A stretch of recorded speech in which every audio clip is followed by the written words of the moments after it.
Speaker of the House of Assembly, Jomo Thomas, is of the view that the issues on Kanawan are far bigger than the dispute between Terry Bino, his supporters, and the developers. Thomas lent his voice to the ongoing saga in which Bino and the residents on the Grenadine Island are seeking access to the beach that has a hotel built on it. Thomas said in his weekly newspaper column that the issue is much larger than beach access and that central to the debate is how a deal was made that gave away prime real estate for small change. Thomas said that the state has given away treasure. The question is whether there are legal avenues to get back the land, since it is clear that too much of Kanawan has been given away. The East Caribbean Fees will collaborate with the Ministry of Agriculture, Industry, Forestry, Fisheries and Rural Transformation to host a livestock husbandry seminar here.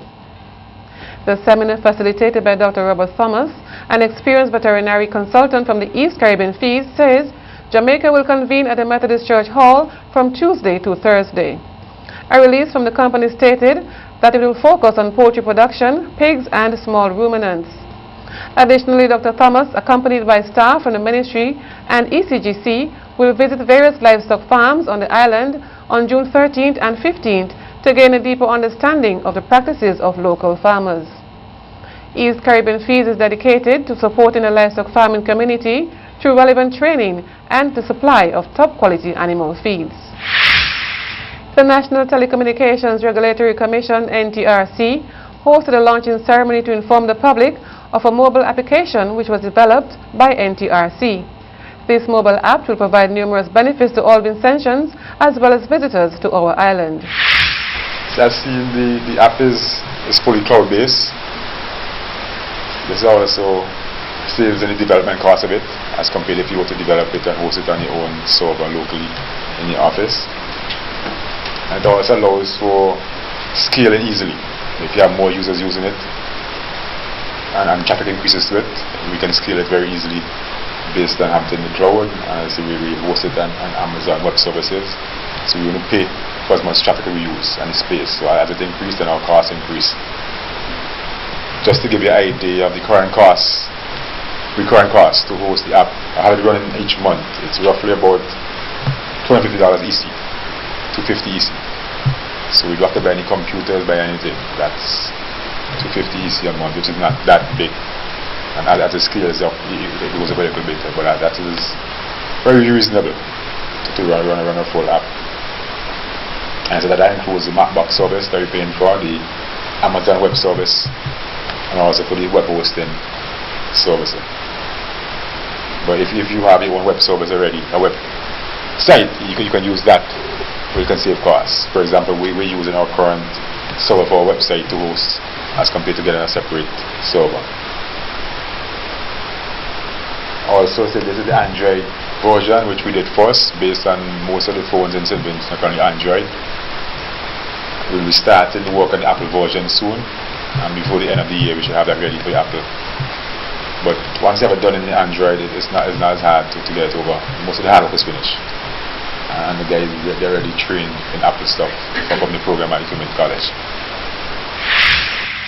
The launch of the mobile application took place Tuesday, June 14, 2016, at the NIS training room on the first floor of the NIS building on Upper Bay Street, Kingstown.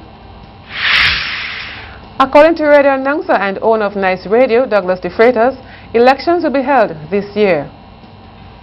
Speaking on his in-gear show, De Freitas stated that the ULP is preparing for elections and warned the NDP that the move is one after the carnival season with a major push towards the youth.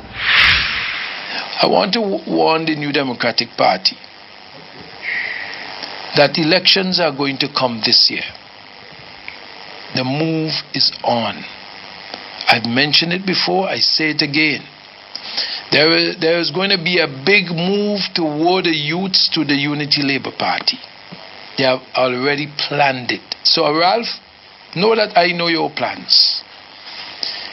And that's what politicians do. They have a move. Right after Carnival, they are going to do some major events to hold the youths to them. So the NDP better be ready.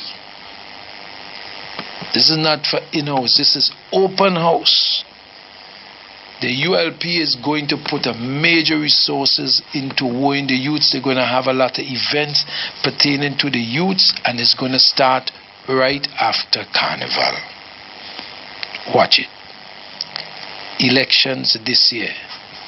The special branch is already out there, speaking to people, assessing the constituencies to see how the constituencies feel, how people are saying. They are sitting, they're coming in plain clothes, they are going into little community groups, sitting down and listening to discussions. They are under covert behavioral patterns. They're going into rum shops, they're listening to the conversation, they're reporting back to the Prime Minister. That's what the special branch is doing at this particular time. It started over 3 weeks ago. They are making the move. Elections will be this year. Supporters of the Unity Labour Party did not take the Freitas' comments well and responded via conversation on Facebook. The Freitas, an outspoken critic of the policies of Dr. Ralph Gonsalves' government, said, "I maintain that Gonsalves will call fresh elections."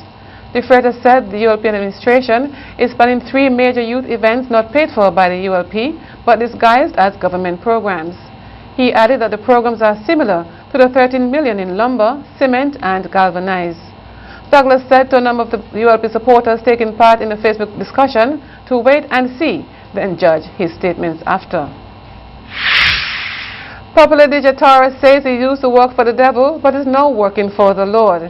In a video posting on social media, which has had over 26,000 views, Taurus said that his blood pressure went sky high, which damaged his kidney and enlarged his heart, and that it was God's way of putting him down in order for him to stop ignoring the call to serve the Lord.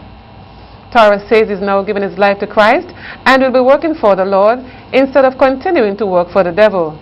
Taurus has followed in the line of many who have walked away from things secular, claiming they are doing the work of the devil. Dylan Olivier, a resident of the northern Grenadine island of Beckway, will become the second Vincentian to be honored by Her Majesty Queen Elizabeth II when he received the Queen's Young Leader Awards at Buckingham Palace on Tuesday, June 23, 2016. The 26-year-old poet and teacher at the Beckway Seventh-day Adventist Primary School is among 60 young persons from the Commonwealth who will be receiving the accolade in the second round awards.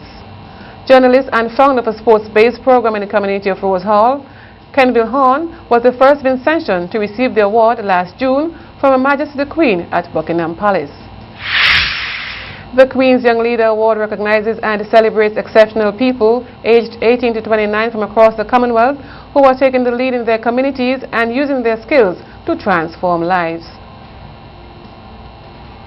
Winners of this prestigious award will receive a unique package of training, monitoring and networking, including 1-week residential program in the UK, during which they will collect their award from Her Majesty.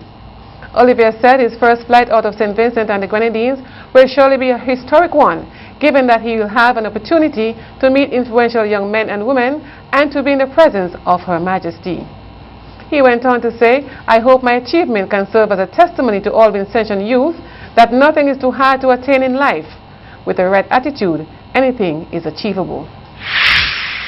More local news when we come back. Stay with us.